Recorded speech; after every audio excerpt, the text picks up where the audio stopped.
अस्सलामु अलैकुम वरहमतुल्लाहि वबरकातुहू। उम्मीद है आप सब खैरियत से होंगे। दोस्तों, एक मर्तबा हज़रत मूसा अलैहिस्सलाम ने अल्लाह ताला से सवाल किया कि या अल्लाह, ये दुनिया कब ख़त्म होगी? यानी कि इस दुनिया के ख़त्म होने की क्या निशानी होगी? क्या कोई बड़ी वजह बनेगी? हज़रत मूसा अलैहिस्सलाम का ये सवाल सुनकर अल्लाह ताला ने जो जवाब दिया, उसे सुनकर यकीनन आप भी हैरान रह जाओगे। दोस्तों, हज़रत मूसा अलैहिस्सलाम अल्लाह ताला के बड़े ही जलील कदर पैगंबर थे।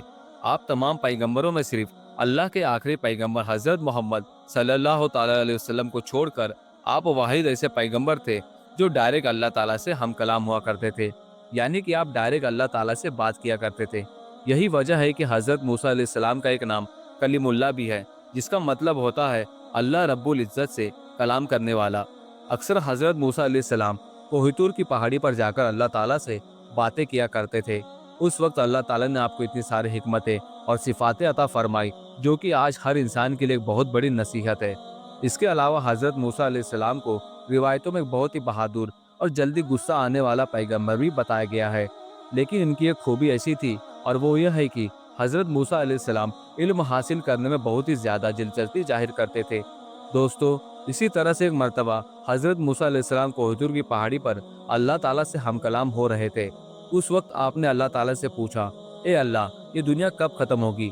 यानी कि इस दुनिया के ख़त्म होने की क्या निशानी होगी? तो इस पर अल्लाह ताला ने जवाब दिया, ए मूसा, अगर पूरी दुनिया भी मेरे अहकामात पर अमल करने से इनकार कर दे तो मुझे कोई भी फ़र्क नहीं पड़ेगा। यानी कि दुनिया की तमाम मखलूक़ात भी अगर मुझे मानने से इनकार कर दे, मेरी इबादत ना करे, तो मुझे कोई भी फ़र्क नहीं पड़ेगा। लेकिन हाँ, जब ऐसा हो जाएगा, जब तमाम मखलूक़ात मुझे मानने से इनकार कर देगी, तो उस वक्त मैं दुनिया में एक ऐसा जानवर छोड़ दूंगा जो इस पूरी दुनिया को सिर्फ एक ही लुक़मे में खा जाएगा, और ये पूरी दुनिया ख़त्म हो जाएगी। अल्लाहु अकबर। ये सुनकर हज़रत मूसा अलैहिस्सलाम बहुत हैरान हुए और अर्ज़ करने लगे, ए मेरे मौला, वो जानवर इस वक्त कहाँ पर है और क्या कर रहा है? इस पर अल्लाह ताला ने फरमाया कि वो जानवर मेरी बनाई हुई बहुत ही सी चरगाहों में से एक चरगाह में है और इस वक्त वो चर रहा है। दोस्तों, इस हदीस का मफ़हूम यह है कि इसके बारे में खुद अल्लाह के प्यारे नबी ने बताया, जिससे सुनकर आज हर कोई हैरान रह जाए और सोचने लग जाए कि भला कोई इतना बड़ा जानवर भी हो सकता है जो इतनी बड़ी दुनिया को एक ही निवाले में खाकर हड़प कर जाए। दूसरी हैरान करने वाली बात यह है कि वो चरागाह कितनी बड़ी होगी जिसमें वो जानवर चर रहा होगा, और फिर वो जानवर खुद कितना बड़ा होगा जो इस पूरी दुनिया को सिर्फ एक ही लुकमे में खा सकता है। बेशक अल्लाह पाक की बड़ी निशानियों में से ये जानवर भी एक बड़ी निशानी है, जिसके ज़रिए से अल्लाह ताला इस पूरी दुनिया को ख़त्म करेगा। दोस्तों, याद रखें, अल्लाह पाक ने इस पूरी कायनात को बनाया है। इंसान, जानवर, दरिंद परिंद सबको पैदा किया है, और अल्लाह इस बात की कोई परवाह नहीं करता कि कोई मेरी नाफरमानी करता है या फिर मेरी इबादत करता है।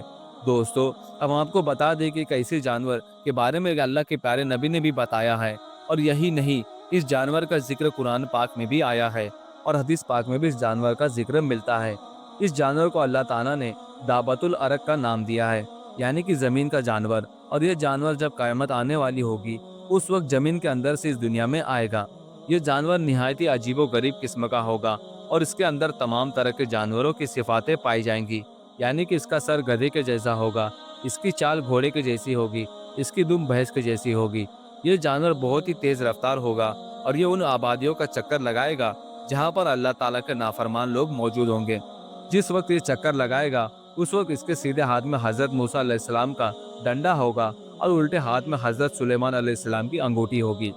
इसके बाद वो जानवर इस पूरी दुनिया का चक्कर लगाएगा। जब वो मुसलमानों के मुंह पर डंडा फेरेगा, तो उनका चेहरा रोशनी से खुल उठेगा। जब वो जानवर काफिरों के मुंह पर अंगूठी फेरेगा, तो उनका मुंह काला हो जाएगा। इसके बाद ये पूरी दुनिया का चक्कर काटता हुआ अचानक से भागता हुआ कहीं गायब हो जाएगा। बहुत सारे लोग इस जानवर का पीछा करने की कोशिश भी करेंगे, लेकिन ये जानवर किसी के भी हाथ में नहीं आएगा, और फिर जैसे ही अचानक से जाहिर हुआ था, वैसे ही अचानक से गायब हो जाएगा। दोस्तों, इस जानवर को भी हदीस पाक में अल्लाह ताला की बड़ी निशानियों में से एक निशानी बताया गया है। साथ ही ये भी कहा गया है कि ये जानवर जिन जिन आबादियों का चक्कर काटेगा, वहाँ पर अजाब और जल्जले नाजिल होंगे, क्योंकि ये जानवर जिस दौर में जाहिर होगा, उस वक्त इस ज़मीन पर मोमिन की तादाद बहुत कम होगी। इस ज़मीन पर कुफ़ार आवाम ज़्यादा होगी, यानी कि अल्लाह ताला की नाफरमानी करने वाले लोग ज़्यादा होंगे। इस ज़मीन का निज़ाम उस दौर में पूरी तरह से बर्बाद हो जाएगा। लोग खुल्लम खुल्ला गंदे कामों के आदी हो जाएंगे। अल्लाह फरमाता है कि मैं क्या हूँ कैसा हूँ, इस बारे में तुम अपना दिमाग मत लगाया करो, क्योंकि तुम इसके बारे में सोच भी नहीं सकते हो, क्योंकि तुम लोग सिर्फ उतना ही सोच सकते हो जितना मैंने तुमको सोच दी है।